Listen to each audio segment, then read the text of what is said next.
Página 27. El hombre en busca de sí mismo, de Rollo May. Capítulo 2. Las raíces de nuestra enfermedad. El primer paso para superar los problemas es comprender sus causas.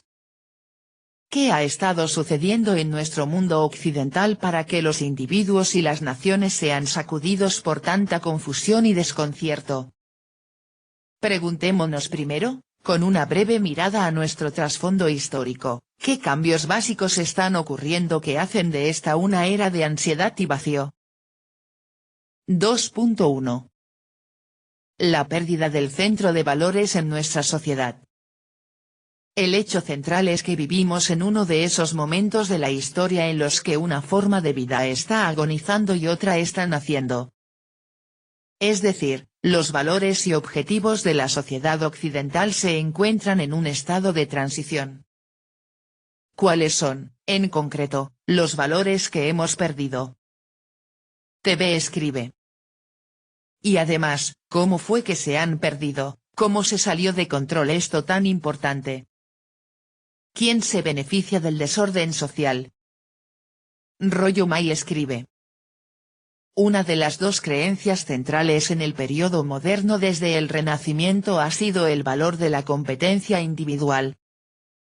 La convicción era que cuanto más trabajara un hombre para promover su propio interés económico y hacerse rico, más contribuiría al progreso material de la comunidad. Esta famosa teoría del laissez-faire en economía funcionó bien durante varios siglos. Durante las etapas tempranas y crecientes del industrialismo y el capitalismo modernos era cierto que para usted o para mí esforzarnos por volvernos ricos aumentando nuestro comercio o construyendo una fábrica más grande eventualmente significaría la producción de más bienes materiales para la comunidad. TV escribe. A pesar de que usted o yo no somos ricos, podemos suponer lo que un rico piensa respecto a la acumulación de riqueza, a expensas de exprimir la energía a todo lo demás. No hay lugar para la misericordia, el altruismo, el bien común, para nada. Lo que se busca es acumular más y más, tener más posesiones, más influencia, más poder político. Al rico, no le incumbe el bienestar social y si se trata de sus empleados, lo único que interesa, es que sigan trabajando, sin descanso, para que la empresa o negocio rinda mejores dividendos. No hemos dicho que el rico esté haciendo algo mal, simplemente ejecuta la parte del juego que le corresponde. Por su lado, el pobre también realiza su papel en la obra de teatro, sigue el guión establecido y su rol de esclavo y engendrador de más miserables, lo lleva a la práctica de manera perfecta. Rollo May escribe. La búsqueda de empresas competitivas fue una idea magnífica y valiente en su apogeo. Pero en los siglos X y XX se produjeron cambios considerables. En nuestro día presente de empresas gigantes y capitalismo monopolista, ¿cuántas personas pueden tener éxito como competidores individuales? Quedan muy pocos grupos que, como los médicos y los psicoterapeutas y algunos agricultores, todavía se pueden dar el lujo de ser sus propios jefes económicos, e incluso ellos están sujetos a las subidas y bajadas de los precios y al mercado fluctuante como todos los demás. La gran mayoría de trabajadores y capitalistas por igual, profesionales o empresarios, deben encajar en grupos amplios como sindicatos o grandes industrias o sistemas universitarios, o no sobrevivirían económicamente en absoluto. Nos han enseñado a esforzarnos por adelantarnos al próximo hombre, pero en realidad hoy en día el éxito de uno depende mucho más de lo bien que aprenda a trabajar con sus compañeros de trabajo. Acabo de leer que incluso el ladrón individual no puede hacerlo muy bien por sí mismo en estos días, tiene que unirse a una pandilla. No queremos decir que algo esté mal con el esfuerzo y la iniciativa individuales como tales. De hecho, el argumento principal de este libro es que los poderes únicos y la iniciativa de cada individuo deben redescubrirse y usarse como base para un trabajo que contribuya al bien de la comunidad, en lugar de derretirse en la olla colectivista de la conformidad. Pero sí queremos decir que, en el siglo XX, cuando los avances científicos y de otro tipo nos han hecho mucho más estrechamente interdependientes en nuestra nación y en nuestro mundo, el individualismo debe convertirse en algo diferente de cada hombre por sí mismo y el diablo se lleva lo último. Si usted o yo tuviéramos una granja para cultivar en el bosque fronterizo hace 2 siglos, o si tuviéramos un pequeño capital con el que comenzar un nuevo negocio el siglo pasado, la filosofía de cada hombre para sí mismo habría sacado lo mejor de nosotros, y sería lo mejor para la comunidad. Pero, ¿cómo funciona tal individualismo competitivo en un día en que incluso las esposas de los jefes de las corporaciones son seleccionadas para encajar en el patrón? La lucha del individuo por su propio beneficio, en fin, sin un énfasis igual en el bienestar social, ya no trae automáticamente el bien a la comunidad.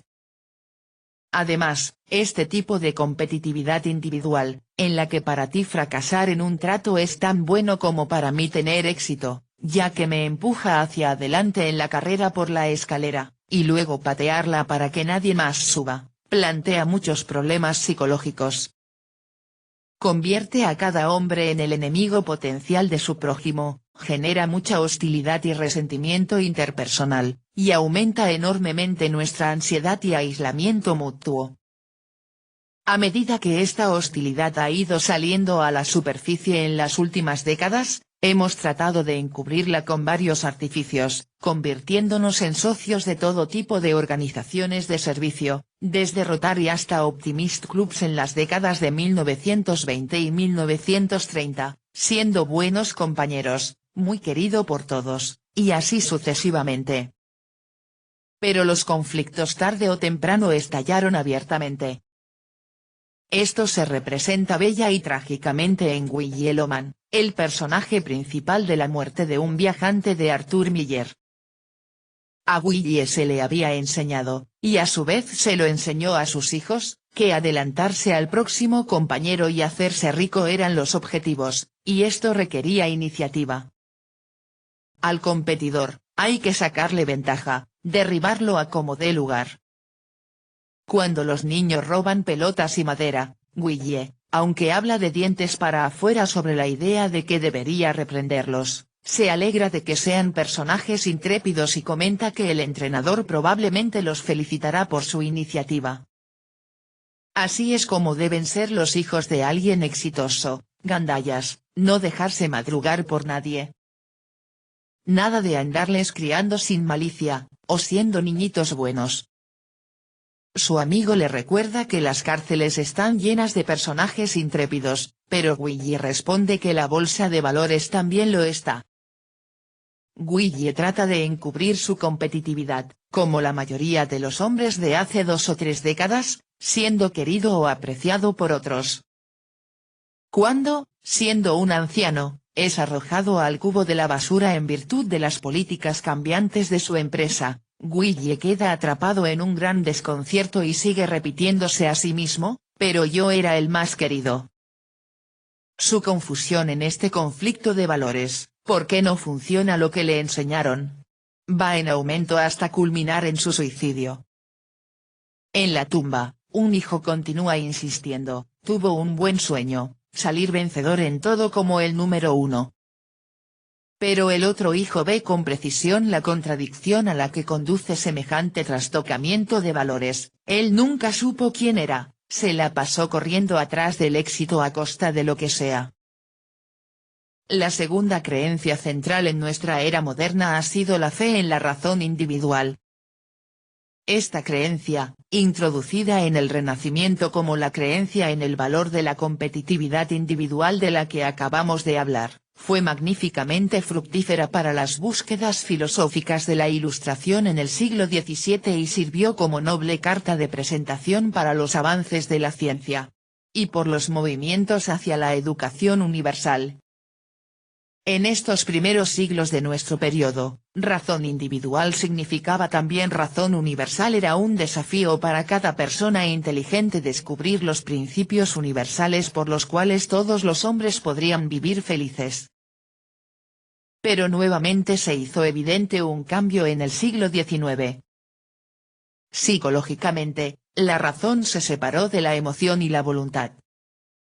El desdoblamiento de la personalidad fue preparado por Descartes en su famosa dicotomía entre cuerpo y mente que seguirá nuestras huellas a lo largo de este libro, pero las consecuencias plenas de esta dicotomía no surgieron hasta el siglo pasado. Para el hombre de finales del siglo XIX y principios del XX, se suponía que la razón daba la respuesta a cualquier problema, se suponía que la fuerza de voluntad lo ponía en práctica, y las emociones, bueno, generalmente se interponían en el camino y era mejor reprimirlas. He aquí que encontramos entonces la razón, ahora transformada en racionalización intelectualista, utilizada al servicio de la compartimentación de la personalidad, con las represiones resultantes y el conflicto entre el instinto y el ego y el superyo que también describió Freud. Cuando Spinoza en el siglo XVII usó la palabra razón, se refería a una actitud hacia la vida en la que la mente unía las emociones con las metas éticas y otros aspectos del hombre completo. Cuando la gente hoy en día usa el término, casi siempre implica una división de la personalidad. Preguntan de una forma u otra, ¿debo seguir la razón o ceder a las pasiones y necesidades sensuales o ser fiel a mi deber ético? Las creencias en la competencia individual y la razón que hemos estado discutiendo son las que en realidad han guiado el desarrollo occidental moderno y no son necesariamente los valores ideales. Sin duda, los valores aceptados como ideales por la mayoría de la gente han sido los de la tradición hebreo-cristiana aliada con el humanismo ético, consistente en preceptos tales como amar al prójimo, servir a la comunidad, etc. En general, estos valores ideales se han enseñado en escuelas e iglesias junto con el énfasis en la competencia y la razón individual. Podemos ver la influencia diluida de los valores de servicio y amor saliendo de manera indirecta en los clubes de servicio y el gran énfasis en ser bien querido. De hecho, los dos conjuntos de valores la que se remonta muchos siglos atrás a las fuentes de nuestras tradiciones éticas y religiosas en la antigua Palestina y Grecia y la otra nacida en el Renacimiento, estaban en gran medida casadas. Por ejemplo, el protestantismo, que fue el lado religioso de la revolución cultural que comenzó en el Renacimiento, expresó el nuevo individualismo al enfatizar el derecho y la capacidad de cada persona para encontrar la verdad religiosa por sí misma. El matrimonio tenía mucho que decir a su favor, y durante varios siglos las disputas entre los cónyuges se solucionaron bastante bien. Porque el ideal de la hermandad del hombre fue fomentado en gran medida por la competencia económica, los tremendos avances científicos, las nuevas fábricas y el movimiento más rápido de las ruedas de la industria aumentaron inmensamente el bienestar material y la salud física del hombre, y por primera vez en la historia, nuestras fábricas y nuestra ciencia ahora pueden producir tanto que es posible borrar el hambre y las necesidades materiales de la faz de la tierra. Bien se podría haber argumentado que la ciencia y la industria competitiva estaban acercando cada vez más a la humanidad a sus ideales éticos de fraternidad universal. Pero en las últimas décadas ha quedado claro que este matrimonio está lleno de conflictos y se encamina hacia una reforma drástica o hacia el divorcio. Por ahora, el gran énfasis en que una persona se adelante a la otra, ya sea obteniendo calificaciones más altas en la escuela, o más estrellas después de su nombre en la escuela dominical, u obteniendo una prueba de salvación al tener éxito económico, bloquea en gran medida las posibilidades de que uno ame o aprecie genuinamente a su vecino. Y, como veremos más adelante, incluso bloquea el amor entre hermano y hermana y marido y mujer en la misma familia. Además, dado que nuestro mundo ahora es literalmente un mundo gracias a los avances científicos e industriales, nuestro énfasis heredado en la competitividad individual es tan obsoleto como si cada hombre fuera a entregar sus propias cartas en su propio Pony Express. La erupción final que mostró las contradicciones subyacentes en nuestra sociedad fue el totalitarismo fascista, en el que los valores humanistas y hebreo-cristianos, particularmente el valor de la persona, fueron burlados en un gigantesco resurgimiento de la barbarie. Algunos lectores pueden estar pensando que muchas de las preguntas anteriores están formuladas incorrectamente: ¿por qué el esfuerzo económico debe ser contra el prójimo y por qué la razón contra la emoción? Cierto, pero la característica de un periodo de cambio como el actual es precisamente que todos se hacen las preguntas equivocadas. Las viejas metas, criterios, principios todavía están en nuestras mentes y hábitos, pero no encajan y, por lo tanto, la mayoría de las personas se frustran eternamente al hacer preguntas que nunca podrían conducir a la respuesta correcta. O se pierden en un popurrí de respuestas contradictorias. La razón opera mientras uno va a clase, la emoción cuando visita a su amante, la fuerza de voluntad cuando estudia para un examen y el deber religioso en los funerales y el domingo de Pascua.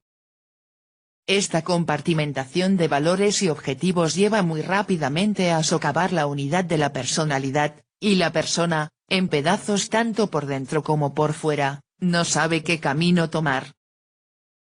Varios grandes hombres que vivieron a finales del siglo XIX y principios del XX vieron la división de la personalidad que estaba ocurriendo. Henrik Ibsen en la literatura se dio cuenta de lo que estaba pasando, Paul Cézanne en el arte y Sigmund Freud en la ciencia de la naturaleza humana. Cada uno de estos hombres proclamó que debemos encontrar una nueva unidad para nuestras vidas. Ibsen mostró en su obra Casa de Muñecas que, si el marido simplemente se va a los negocios, manteniendo su trabajo y su familia en compartimentos diferentes como un buen banquero del siglo XIX, y trata a su mujer como una muñeca, la casa se derrumbará. Cézanne atacó el arte artificial y sentimental del siglo XIX y mostró que el arte debe tratar con las realidades honestas de la vida, y que la belleza tiene más que ver con la integridad que con la belleza. Freud señaló que si las personas reprimen sus emociones y tratan de actuar como si el sexo y la ira no existieran, terminan neuróticas. Y elaboró una nueva técnica para sacar a la luz los niveles más profundos, inconscientes e irracionales de la personalidad que habían sido suprimidos, ayudando así a la persona a convertirse en una unidad de pensamiento-sentimiento-voluntad. Tan significativa fue la obra de Ibsen, Cézanne y Freud que muchos de nosotros creíamos que eran los profetas de nuestro tiempo. Es cierto que la contribución de cada uno es probablemente la más importante en sus respectivos campos. Pero, ¿no fueron en cierto sentido los últimos grandes hombres del antiguo periodo más que los primeros del nuevo? Porque presuponían los valores y metas de los últimos 3 siglos por importantes y duraderas que fueran sus nuevas técnicas, se deslizaron sobre los objetivos de su tiempo. Vivieron antes de la era del vacío. Lamentablemente, ahora parece que los verdaderos profetas de mediados del siglo XX fueron Søren Kierkegaard, Friedrich Nietzsche y Franz Kafka. Digo desafortunadamente porque eso significa que nuestra tarea es mucho más difícil. Cada uno de estos hombres previó la destrucción de valores que ocurriría en nuestro tiempo, la soledad, el vacío y la angustia que nos engulliría en el siglo XX. Cada uno vio que no podemos cabalgar sobre las metas del pasado. Citaremos a estos 3 con frecuencia en este libro, no porque sean intrínsecamente los hombres más sabios de la historia, sino porque cada uno previó con gran poder y perspicacia los dilemas particulares a los que se enfrenta ahora casi toda persona inteligente.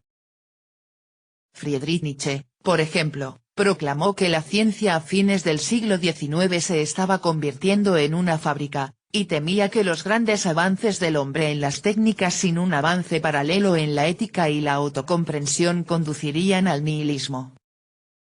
Pronunciando advertencias proféticas sobre lo que sucedería en el siglo XX, escribió una parábola sobre la muerte de Dios.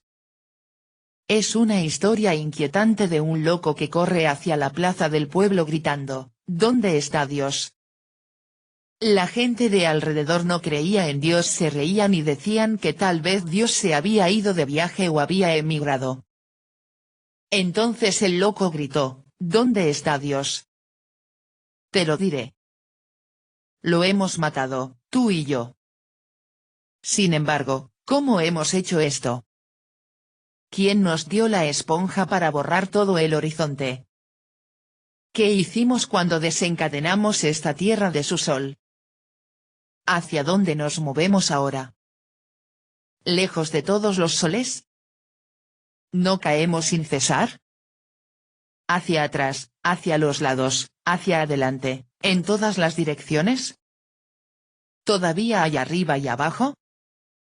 ¿No erramos como por una nada infinita? ¿No sentimos el aliento del espacio vacío? ¿No se ha vuelto más frío? ¿No es noche y más noche viniendo todo el tiempo? Dios está muerto. Dios sigue muerto. Y lo hemos matado. Aquí el loco se quedó en silencio y miró de nuevo a sus oyentes, ellos también permanecieron en silencio y lo miraron. Vengo demasiado temprano, dijo entonces. Este tremendo evento todavía está en camino. Nietzsche no está llamando a un retorno a la creencia convencional en Dios, pero está señalando lo que sucede cuando una sociedad pierde su centro de valores.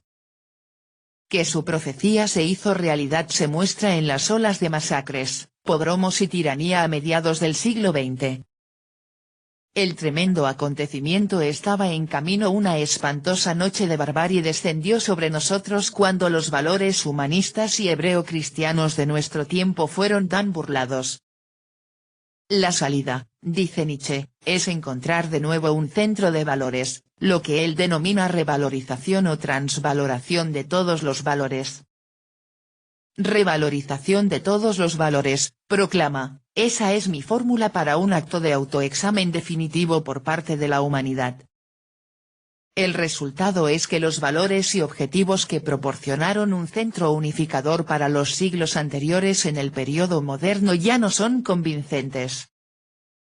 Todavía no hemos encontrado el nuevo centro que nos permita elegir constructivamente nuestras metas, y así superar el doloroso desconcierto y la ansiedad de no saber qué camino tomar. Página 31.